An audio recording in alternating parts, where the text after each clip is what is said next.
Hello everyone. Main question answer series 1 1D for 12th and competitive exams organisms and population part 4. अभी ये video मैंने organism and population ये डाली है। कुछ बच्चों को मतलब ये टॉपिक थोड़ा थ्योरी का है, तो इसमें ये लगता है कि हम कौन से क्वेश्चन तैयार करें, तो वो मैं मेन क्वेश्चंस मैं इसके डाल रही हूँ। ठीक है, स्टार्टिंग से डाले हैं, बीच बीच में से नहीं डाले हैं, तो ये इसका पार्ट 4 है। 3 पार्ट्स में डाल चुकी हूँ और बच्चे अगर मेरे ये क्वेश्चन करेंगे तो 100% जो बोर्ड में उनको यही क्वेश्चन मिलेंगे, इससे अलावा एक्स्ट्रा कोई क्वेश्चन नहीं मिलेगा। मैं सारे क्वेश्चन दोनों चैप्टर 2 चैप्टर हैं, दोनों चैप्टर्स के मैं डाल दूंगी इस यूनिट से, पर वही क्वेश्चन बोर्ड में आएंगे, ये मेरा मतलब 100%। इसमें मैंने एक क्वेश्चन डाला है, what are the major ecological factors और एनवायरमेंटल फैक्टर।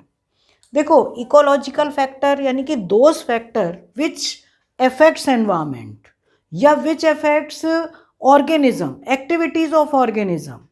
हम लोगों की एक्टिविटीज़ हैं, हम लोगों की एक्टिविटीज़ पर एनवायरमेंटल जो फैक्टर्स हैं, ये इकोलॉजिकल फैक्टर्स हैं, उनका बहुत इफेक्ट पड़ता है। तो इकोलॉजिकल फैक्टर्स में क्या क्या दोगे? बिल्कुल सिंपल वे में बताओ कि जो सारे क्लाइमेटिक फैक्टर होंगे, भाई क्लाइमेटिक फैक्टर में लाइट भी हो गया, टेम्परेचर भी हो गया, विंड वेलोसिटी भी हो गई, गैसेस भी हो गई, ह्यूमिडिटी भी हो गई, वाटर भी हो गया। फिर उसके बाद सेकंड आता है कि अगर हम देखें टोपोग्राफिकल फैक्टर, टोपोग्राफिकल फैक्टर कि प्लांट्स जो ग्रो कर रहे हैं वो उनका मतलब जैसे तुम हिल्स पर जाते हो तो कितनी एल्टीट्यूड पर है, प्लेन्स पर है, माउंटेन पर है, क्योंकि सभी को मालूम है चेंजेस होते हैं। इक्वेटर से पोल की तरफ जाओगे तब चेंजेस हैं, प्लांट में वेरिएशन है। अगर हम प्लेन से माउंटेन पर जाएंगे तब वेरिएशन है। तो यहाँ पर स्लोप क्या है, एल्टीट्यूड क्या है, डायरेक्शन क्या है, सन की डायरेक्शन में अपोजिट है, तो वो सारे टोपोग्राफिकल फैक्टर। तीसरा आता है एडहेफिक फैक्टर। एडहेफिक फैक्टर सॉइल से रिलेटेड कि सॉइल की कंपोजिशन क्या है, सॉइल की वाटर होल्डिंग कैपेसिटी क्या है, सॉइल के पार्टिकल का साइज क्या है, तो सॉइल की नेचर क्या है, वो सारा सॉइल से रिलेटेड जो पोर्शन होगा वो एडहेफिक फैक्टर। तो मैं इकोलॉजिकल फैक्टर्स को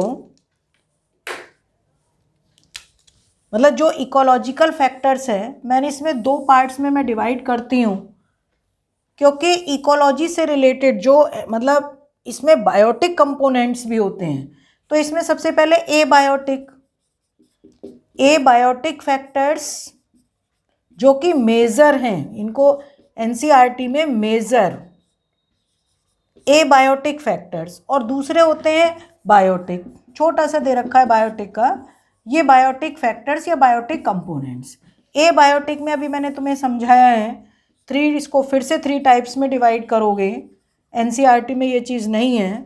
first climatic factor, second topographical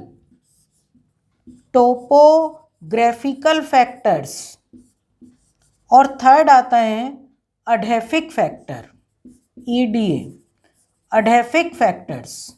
ठीक है, क्लाइमेटिक फैक्टर में क्या क्या बोला मैंने अभी? Light, temperature, gases,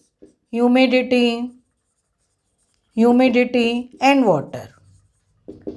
topographical factor में कितनी हाइट पर हैं, एल्टीट्यूड, स्लोप, किस स्लोप पर हैं, स्लोप की डायरेक्शन क्या है, ये सब मतलब कॉम्पिटिटिव एग्जाम में तो सब पढ़ने ही है, एनसीईआरटी में भी 12th के लिए तो यही वाला दे रखा है बस। और एडहेफिक फैक्टर में क्या आता है? सॉइल, पूरा कंप्लीट, मतलब सॉइल की कंपोजिशन, वाटर होल्डिंग कैपेसिटी कि सॉइल की वाटर होल्डिंग कैपेसिटी क्या है, वाटर होल्डिंग कैपेसिटी, सॉइल का पीएच, ठीक है, मतलब हर चीज़ सॉइल, उसकी वाटर परकोलेटिंग सिस्टम, उसका ये सब चीज़ पूरा सॉइल के बारे में। बायोटिक कंपोनेंट्स या बायोटिक फैक्टर जो इकोलॉजी से रिलेटेड हैं, वो इन्होंने जो दे रखा है एनसीईआरटी में कि एक तो पैथोजेंस, भाई सॉइल के अंदर बहुत सारे पैथोजन रहते हैं, पैथोजेंस हैं, या हम ये कह दें प्रीडेटर्स हैं। प्रीडेटर हमेशा ये नहीं है कि बहुत बड़े बड़े ही प्रीडेटर होंगे, प्रीडेटर छोटे भी हो सकते हैं, या फिर इसके अंदर क्या होंगे? पैरासाइट्स या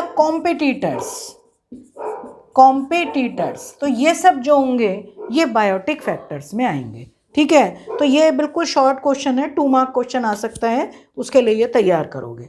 अब दूसरा क्वेश्चन मैंने एक और डाला है इसमें कि differentiate between species diversity and ecological diversity. मतलब वैसे तो ये दूसरे चैप्टर से रिलेटेड है, पर यहाँ पर स्पीशीज वगैरह की बात मैंने पहली वीडियो में बताई है, तो मैंने यहाँ पर ये डाल दिया है। देखो स्पीशीज डाइवर्सिटी यहाँ पे मैंने लिख भी दिए हैं, क्योंकि मैं बोलूँगी तो बच्चों को वो मतलब लर्न हो या नहीं हो, तो उसके लिए मैंने लिख दिए हैं, तो तुम लोग नोट्स बना सकते हो। सबसे मेन बात बच्चों ये समझो, जब भी तुम पढ़ोगे किसी चैप्टर को पढ़ोगे बोर्ड के लिए, मेन तैयारी ये है कि हम बिल्कुल अच्छी तरीके से अच्छी डायरेक्शन में पढ़ें, मतलब ईस्ट फेसिंग या नॉर्थ फेसिंग। ये मत कहना कि हमारी घर में तो जगह नहीं है और टेबल इधर रखी हुई है, कुछ नहीं है, अपना ज़मीन में दरी डालो और ईस्ट या नॉर्थ फेसिंग होकर तुम्हें पढ़ना है। अपने सराउंडिंग बहुत गंदगी, बहुत सारी बुक्स फैली हुई हैं, कोई खुली हुई है, कोई ऐसी फैली हुई हैं, वो नहीं होना चाहिए, नेगेटिव एनर्जी नहीं आनी चाहिए। और सबसे मेन चीज़, जब तुम कोई भी चैप्टर लेके बैठो अपनी डायरी सिस्टम बनाओ, डायरी में वो लिखो कि हमने इस चैप्टर में कितना कर लिया है। अगर मान लिया मेरी वीडियो से नोट्स बनाने हैं, क्वेश्चन लिखने, नोट्स ना भी बनाओ तो जो मैंने वीडियो में क्वेश्चन डाले हैं उन क्वेश्चन को ज़रूर लिखो, कि अगर उन क्वेश्चन को तुम बोर्ड में, क्योंकि बोर्ड में बार बार वीडियो उससे पहले खुल जाएगी, पर बार बार नहीं टाइम मिल पाता, कई बार नेटवर्क की प्रॉब्लम होती है, तो क्वेश्चंस तुम्हारे पास लिखे होंगे तो उनको तुम कर सकते हो। ठीक है, अब इसका आंसर है स्पीशीज डाइवर्सिटी और ecological diversity. It is the number of diverse species present in an ecosystem and the relative abundance of each species in any area.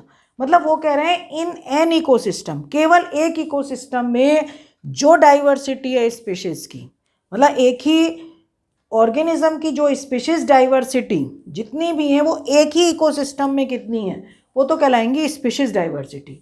और इकोलॉजिकल डाइवर्सिटी क्या है, इकोलॉजिकल नेम से ही है, वो तो पूरा डाइवर्स कंडीशन ही हो गया।